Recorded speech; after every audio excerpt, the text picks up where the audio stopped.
All right, today we are doing lesson 4.3, interpret remainders. Here we go.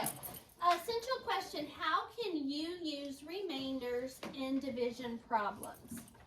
Magda has some leftover wallpaper, 73 inches long. So she's got some wallpaper, like a strip of it, and it is, let's imagine that's 73 inches long.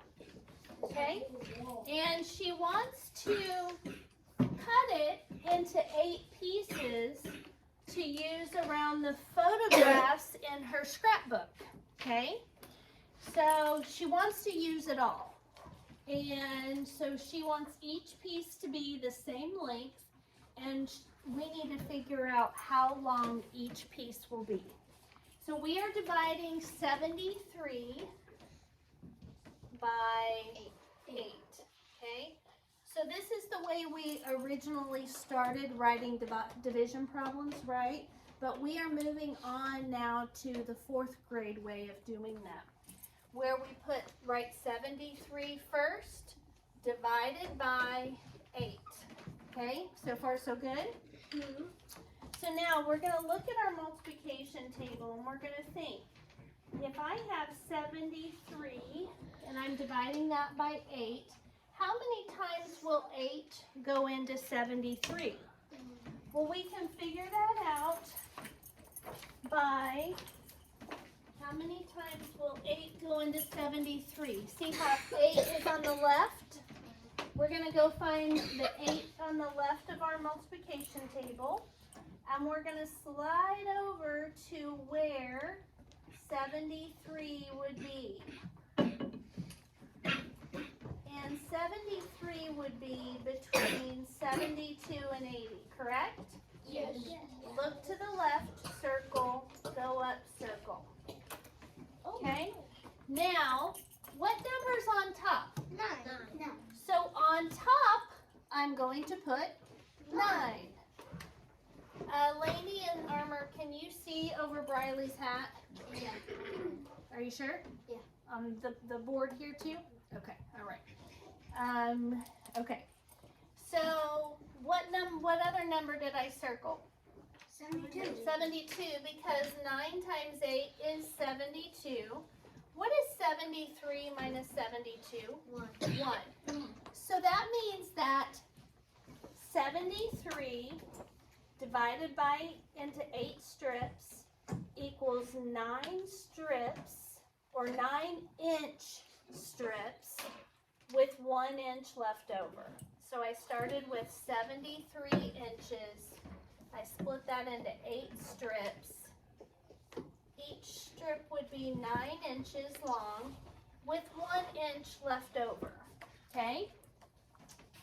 Here is what we're going to write down. Okay. The divisor in this problem, we've got to be able to identify the parts. So in a division problem, it's dividend divided by divisor equals quotient.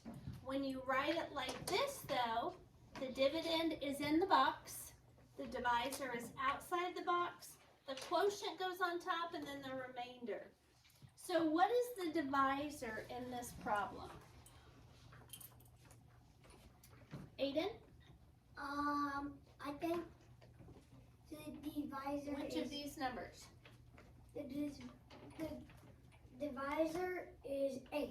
Very good. Okay? And if the divisor is 8, what is it that the 73 is? The what? Dividend. Dividend. Good. So the dividend is 73. Okay. So now, when we do this problem, we do 73 divided by 8 is 9 with a remainder of 1. When you want to write, or it says the remainder represents 1 inch left over, which can also be divided into 8 equal parts. Can you divide an inch into 8 equal parts? Yeah, just cut it into little strips, right? So 1 inch can also be divided into 8 equal parts. And and written as a fraction. When you write a remainder as a fraction, you put the remainder on top and the divisor on bottom. Okay? So that's how it will always be. Every single time you get a remainder on a problem, you can write that, Kaden, sit up please. You can write that remainder as a fraction by putting the remainder on top as the numerator, the divisor on top as a denominator. Like a fraction. This is how I remember it. That's kind of complicated, right? It's a lot. You need to sit up. Okay. I say this guy, this one down here, is so sad. He's so sad because he's all the way down at the bottom. He's all the way down at the bottom and he doesn't want to be at the bottom. So he says, you know what? I'm going to the top. Okay? And then the 8 is like, hey, wait for me. That's our answer. That's how you write a remainder as a fraction. The remainder comes up to the top, then the divisor follows it around and becomes the denominator. So the remainder is 1, the divisor is 8. And to write the whole number quotient with the remainder written as a fraction is 9 wholes and 1/8. So each piece will be 9 1/8 inches long. You guys know sometimes we write the remainder with an R in front of it. 9R1 or 9 1/8. You do not ever write it like this. You don't write 9 remainder 1/8. That's a no-no. You either write it like this or like this, but you don't do both, the R and the fraction. So like the fraction version, there is absolutely no, there's like no R for like the remainder. The Exactly. remainder, the actual remainder, the Is one. the fraction, right? Yeah, Okay. which is Which is the the 1. numerator. Okay, so now we're going to talk about soup. Daniel made 32 ounces of soup and he wanted to split it by 5 people, okay? So he wants to split it all. He doesn't want leftovers because he doesn't eat leftovers. He doesn't like them. 32 ounces of soup divided by 5. So how many times will 5 go into 32? Armor? 6 times. And what is 6 times 5? 30. 32 minus 30 is 2. So we're talking about ounces that we're splitting by 5 people, right? Yeah. So every person would get 6 ounces, but we have 2 left over. So we're going to write that as a fraction. And the 2, Brody, where's the 2 go? The sad poor 2. On the top. On the top. And then what comes after the 2? Or on the bottom? Riley? 5. The 5. The 5 says, hey, wait for me, 2. You're my best friend. All right. It's been a long week, so Miss Peterson's gone a little loopy. Okay. So 6 2/5. I think Miss Peterson's always I think so. Number friends role play. 6 2/5. Here's the thing though. If I just say to write the remainder, you just put the remainder over the divisor. Or if I say the little guy's sad and he comes all the way up and then this guy follows him around, you're going to be more likely to remember it that way, right? Because our brain is likes funner stuff. Yeah, because I'm a child. Because what? Because we're a child. Guess what? Adults like funner stuff too. But yeah, children, we have But bigger the way you said it, whenever you were on board, you were like, Are you sure Okay, all right, let's keep going. All right, so now Ben is a tour guide at a glass blowing studio. Have you guys seen at Silver Dollar City the glass blowing? Yeah. So they heat up glass super, super hot to where it turns into like lava, like melting, like I've seen it before. liquid almost.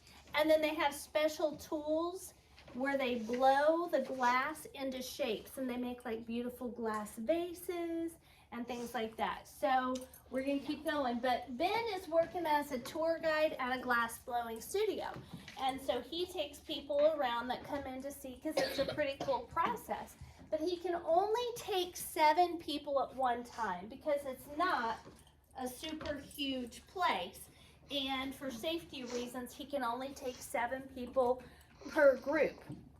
And one day when he goes, he finds that there's 80 people that want to take tours for the day. 80 people show up that day. So he's trying to see how many tours am I going to have to take today with 80 people. So we're dividing 80 people by 7 people per group, right?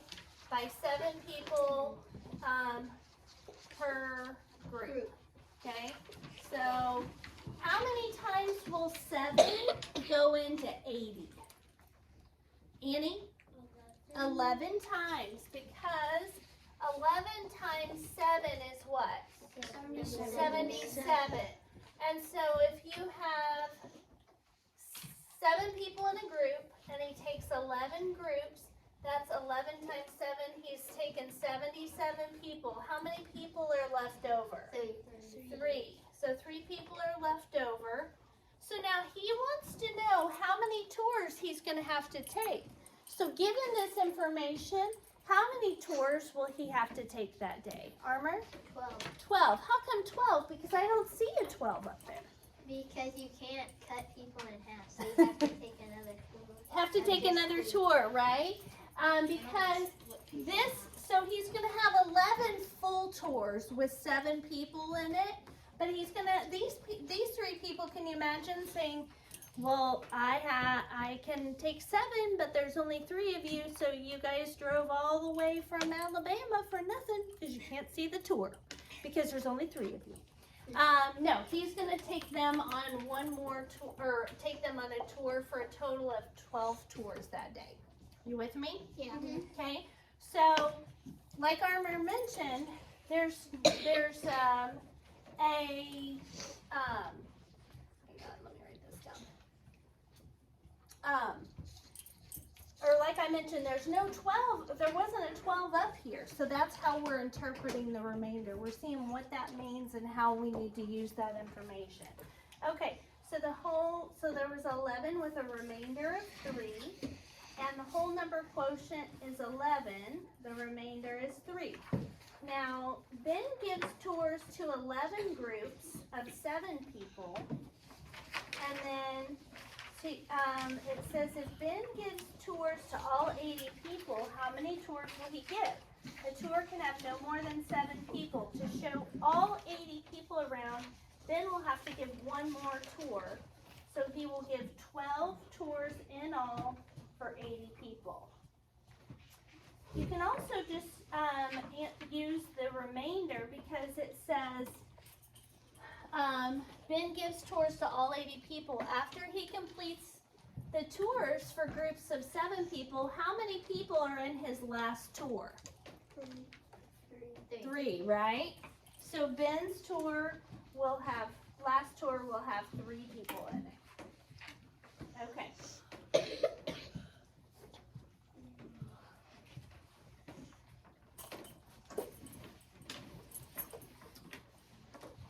All right.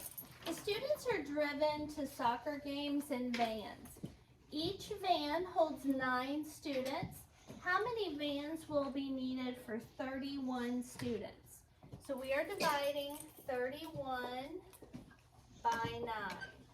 How many times will 9 go into 31, LJ? 3. 3 times. And what is 3 times 9? 27. So we had 31 students, right? 9 fit in a van, So 31 divided by 9 is 3. So we need 3 vans. And if we have 3 vans times 9 kids in each van, that will be 27 kids. 31 minus 27 is what? Lennon?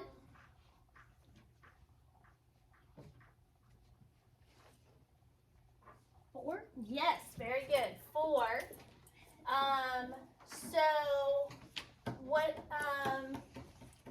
So 3 vans, or 31 divided by 9 is 3, remainder 4. Since there are 4 students left over, how many vans do we actually need? Cooper, how many vans do we actually need to take all the kids? Lydia, put your desk flat and scooch back a little so you don't do that again. So Cooper, follow with me. We start with 31 kids. 9 fit in a van. So we say, you 9 go to this van, you 9 go to this van, you 9 go to this van. That's 27 kids that we just put in vans. But we have 4 kids left over. So how many vans do we actually need? We had 3.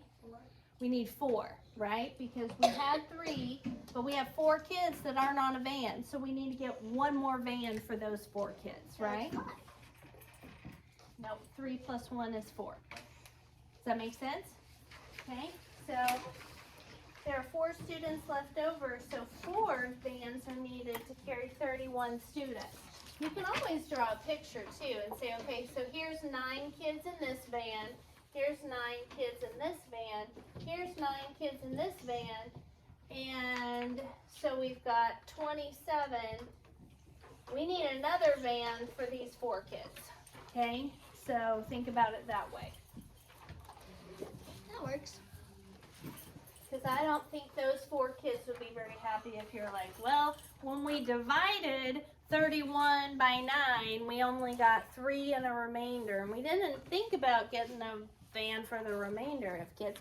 So you remainder kids have to walk to the soccer field. They would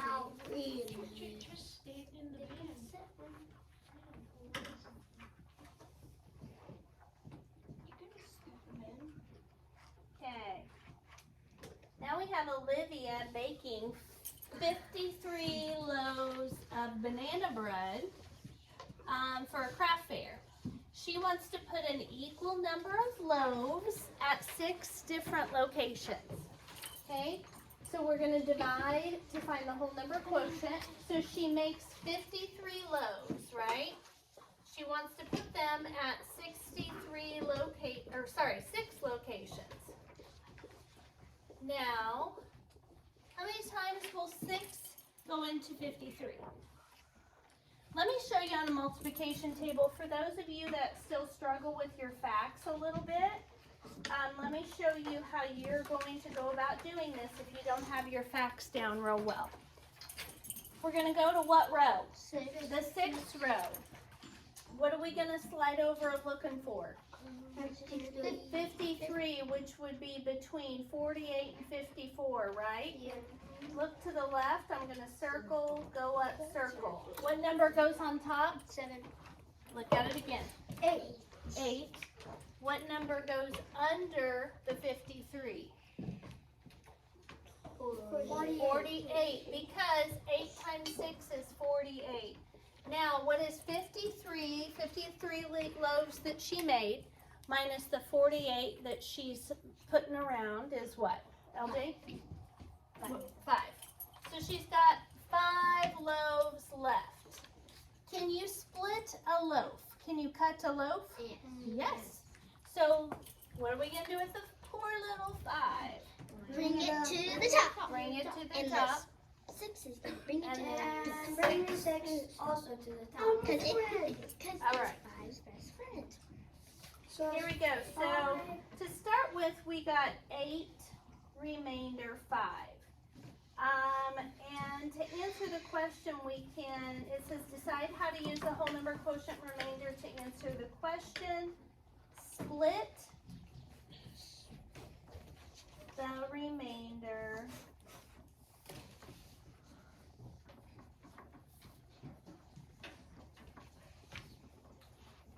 into a fraction. So, or turn the remainder into a fraction, so it's going to be 8 and 5/6. And the fraction is together is 5/6. Exactly. Yep, that's how you read it. What if Olivia only wants to put whole loaves at the places? Armor, how many would she have? 8. 8. Very good. So the whole loaves, if she only wanted to put whole loaves at the 6 stations, she would have 8. I'm going to draw a super quick visual. So she made 53, wait, let me think for a second. So her remainder was 5 loaves, right? After she split, she's got 5 left. If she splits those into 6 equal parts, 1, 2, 3, 4, 5, 6. 1, 2, 3, 4, 5, 6. 1, 2, 3, 4, 5, 6. 1, 2, 3, 4, 5, 6. 1, 2, 3, 4, 5, 6. Okay, and if she wants to put 5/6 at each of the 6 locations, here's what she would do. Here is 5/6 parts, right? Mm-hmm. At the first location. Here is 5/6 size parts at the second location. Here is 5/6 size parts at the third location. Here is 5/6 size parts at the fourth location. Here is 5/6 size parts at the fifth location. And we have, how many locations were there again? 6. So I've got to take this 1, 2, 3, 4, 5, 6 size parts and put at the 6th location. So this is the heel. The heel of the loaf goes to. That would be. All right. I would eat the heel of the loaf. Good deal. Ed carves 22 little wooden animals to sell at the craft fair. He wants to put them in rows with 4 animals in each. So how many animals will not be in equal rows? So we're dividing 22 into rows of 4. How many times will 4 go into 22? Think about your multiples. 4 times 1 is 4. 4 times 2 is 8. 4 times 3 is 12. 4 times 4, 16. It's fine. 4 times 5, 20. It's fine. 4 times 6 would be 24, and that's too big. So 4 times 5 is 20. 22 minus 20 is 2. How many animals will not be in equal rows? LJ? 2. Our remainder, right? How many remain? 2. Okay. These say to do on your own. We're going to go through them real quick, and then I'm going to have you guys do the next page on your own. Okay? All right. Myra has a 17-foot roll of crepe paper, and she wants to make 8 streamers to decorate for a party. How long will each streamer be? So can you cut crepe paper into pieces? Fraction parts? Yeah. It's like that wrinkly paper. You guys know what streamers are, like the streamers that you hang up that are kind of like super wrinkly paper. Yeah. It's those. So she's taking a big roll of crepe paper and making streamers out of it. Kind of like the, you guys know those big rolls of butcher paper that teachers use to make bulletin boards and stuff. Oh, and banners and that kind of thing. It's like that she's got, only it's like got a bunch of wrinkles that are supposed to be there. Okay, so she's got a 17-foot roll. She wants to make 8 streamers. So we're gonna divide 17 by 8. How many times will 8 go into 17, Lainey? 2. 2 times, very good. 2 times 8 is what, Lainey? 16. 16, good. So 17 minus 16 is 1. 1. And now, can we do fractions on measurements? Yes. Okay, so this 1 can come up. The 8 will come around. So 2 and 1/8 feet. Each one of her streamers will be. So here's what we did. We took 17 divided by 8. We got 2. 2 minus 8 is 16. That left us with 1. So 1 comes up as the top. 8 comes around as the bottom. 2 and 1/8 feet is the answer. So Juan has a piano recital next month, and last week he practiced for 8 hours in the morning and 7 hours in the afternoon. Each practice session is 2 hours long. So how many full practice sessions did Juan complete? Okay, so I just realized that. So first thing we've got to do, we've got to combine the hours that he practiced in the morning and the afternoon. So Wade, how many hours did he practice altogether? He practiced 8 hours in the mornings, 7 hours in the afternoons. 15, right? So he practiced a total of 15. And his full practice sessions are how many hours long? 2. 2. So to find out how many full sessions that is, we divide 15 hours by 2-hour sessions. And how many times will 2 go into 15? Brody.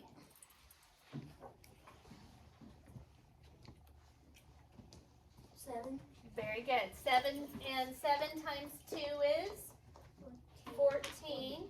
15 minus 14 is 1. So how many full practice sessions did he have? 7.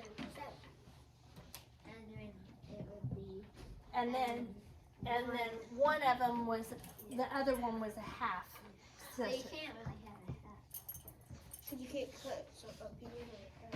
No, it's not a piano that's talking about. It's talking about a practice session. So he did do half of a practice session because his practice sessions are 2 hours. He did 1 more hour, so that's half a session. Okay. You with me? Yeah. Okay. So here's what we're gonna write on this one. 15 divided by 2 was 7 minus 14 is 1. So how many full practice sessions? 7. All right. So now we've got 25 kids that sign up to be help out on parent night. And teams of 3 students greet parents. How many students cannot be on a team? So if you go 1, 2, 3, 4, 5, 6, 7, 8, 9, 10, 11, 12, 13, 14, 15, 16, 17, 18, 19, 20, 21, 22, 23, 24, 25. 25 kids. And we're putting them on teams of 3. So there's 1 team of 3, 2 teams of 3, 3 teams of 3, 4 teams of 3, 5 teams of 3, 6 teams of 3, 7 teams of 3, 8 teams of 3. How many students will not be on a team? 1.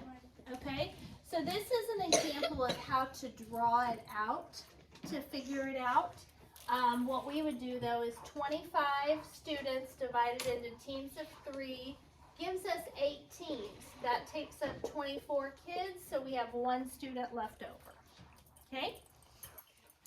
So how many students cannot be on a team? 1. 25 students equals 8 groups of 3 with 1 left over. All right, so I'm going to stop the video. You guys are going to do the back